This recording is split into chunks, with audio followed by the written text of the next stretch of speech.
তো বিকেলবেলা বেরিয়ে পড়েছি রথ দেখার উদ্দেশ্যে। আর দেখো আমি আর মেয়ে বেরিয়ে পড়েছি। তো চলো বেরোনোর আগে দেখো যেই বেরিয়েছি, আর আমাদের এখানকার পাড়ার রথ নিয়ে বেরিয়েছে পাড়ার সব দুর্গা কমিটির লোকেরা। তো আমিও এখানে চেপে পড়লাম টোটোয় করে যাচ্ছি, কারণ অনেকটা যেতে হবে তাই জন্য। আর এখানে দেখো ছোট্ট পাড়া আরও কিছু খুদেরা রথ নিয়ে বেরিয়েছে।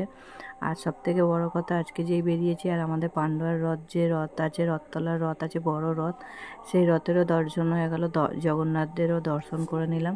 তোমরাও একটু দর্শন করে নাও। তার সাথে সাথে ছোট্ট একটা রথ নিয়ে একটা কাকিমা হেঁটে যাচ্ছিলো সঙ্গে করে। তো বেশ ভালোই লাগলো দেখে। তো এখানে আমরা মা বেটি মিলে যাচ্ছি, আর কোথায় যাচ্ছি কোথায় রথ দেখতে যাচ্ছি সেটাও তোমাদের সাথে শেয়ার করবো। হ্যালো এভরিওয়ান, তোমরা সব কেমন আছো? আশা করি ভালো আছো, সুস্থ আছো। আর এখানে আমরা দেখো বেরিয়ে পড়েছি রথ দেখার উদ্দেশ্য। আর আমাদের পান্ডুয়া রথ দেখবো বলে কোনো ইয়ে ছিল না, কিন্তু জগন্নাথের ইচ্ছাতে পান্ডুয়া রথেরও দর্শন হয়ে গেল। কারণ জগন্নাথ চাইছে যে আমাকে বাড়ির সামনে ফেলে রেখে দূরে রথ দেখতে যাবো, হয়তো এটাই জগন্নাথ দেব চাইনি, তাই জন্য চলে গেলাম রথ ইয়েতে পান্ডুয়ার রথ দেখে চলে গেলাম আবার অন্য রথ দেখতে। তো দেখো এখানে বাতাসা হরিলুট দিচ্ছে, আর একটা আমি বাতাসাও পেয়ে গেছি, মেয়েকে দিলাম, বললাম জগন্নাথের প্রসাদ খেয়ে নে।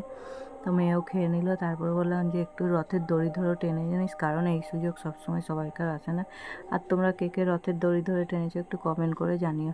আর হ্যাঁ, আজকে কিন্তু সবাই নিরামিষ খেয়েছি, আমরা কিন্তু নিরামিষ খেয়েছিলাম আজকে দুপুরে রথের দিনকে। তো যাই হোক, আমরা জানি যে পুঁই শাক আর কলমি শাক পটল খেতে নেই, আমি কিন্তু খাইনি। তো চলো এখানে রথের সাথে সাথে হাঁটতে হাঁটতে পান্ডুয়া হসপিটালের সামনে থেকে একদম মেলাতলা অবধি হেঁটে যেতে হয়েছে, কাকুলিতলা অবধি হেঁটে যেতে হয়েছে। তো যাই হোক, হেঁটে হেঁটে চলে গেলাম। আর দেখো প্রচুর ভক্তরা রয়েছে, রথের সাথে সাথে হাঁটছে। তো যাই হোক, যেতে যেতে এখানে দেখো মেয়েকে সেই সইয়েতে দিলাম। আর অনেক পুলিশের ইয়ে ছিল, টহল ছিল। তো যাই হোক, তাদের সাথে সাথে আমরাও হেঁটে গেলাম ভক্তদের সাথে সাথে। আর একটু ভিডিও করে নিলাম, ভাবলাম তোমাদের সাথে রথের ভিডিওটাও শেয়ার করে দেবো, তাই জন্য। তো চলো দেখতে দেখতে এখানে চলে এসেছি অনেকখানি। আর দেখো পেছনে ছেলেগুলো আমাদেরকে ভিডিও দেখে ওরা যেন কি বলছিল যে ভিডিও করছি বলে। তা আমি তোক্কা না করে ভিডিও করে নিয়েছি। করে নিয়ে আমি সামনে সামনে হেঁটে যাচ্ছিলাম, কারণ আমাদের অনেকটা লেট হয়ে যাচ্ছিলো। মেয়েকে বললাম তাড়াতাড়ি করে আয়, নাহলে অনেকটাই লেট হয়ে যাবে। তো দেখো আমি সাইড দিয়ে চলে এসেছি। তো চলে আসার পরে এখানে দেখো রথটা দাঁড়িয়ে গেছে, আর আমরা এখান থেকে সাইড কেটে চলে গেলাম। মেয়েকে একটু রথের দড়িটাও টানিয়ে নিলাম। তো তোমরা কে কে এরকম রথের দড়ি টেনেছো আমাকে জানিও। আর আমার চ্যানেলটা একটু লাইক কমেন্ট শেয়ার করে দিও, সাবস্ক্রাইবও করে দিও। তো চলো বন্ধুরা, তোমরা রথ দেখতে থাকো। আর দেখো কত ছোট বড় লোকেরা, খুদেরা সব রথের দড়ি ধরে টানছে, রথ ধরে টানছে। সবাই অপেক্ষা করে রয়েছে রথের দড়ি ধরে টানবে বলে। তাই হোক, বছরে এই একটা দিন প্রভু জগন্নাথ দেবকে দেখা যায়, তার দড়ি ধরে টানা যায়।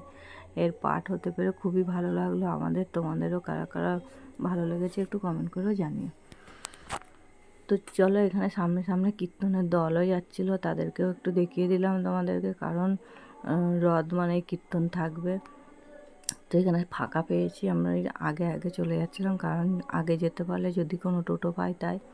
তো মেয়েকেও ডেকে নিলাম। আর এখানে কিন্তু অনেক পুলিশ টুলিশ সবই ছিল। তো চলো, আমি আজকের মতন এই পর্যন্ত ভিডিওটা দিলাম। আর কারা কারা কোথা থেকে দেখছো ভিডিওটা সেটাও একটু কমেন্ট করে জানিয়ে দিও। ধন্যবাদ বন্ধুরা।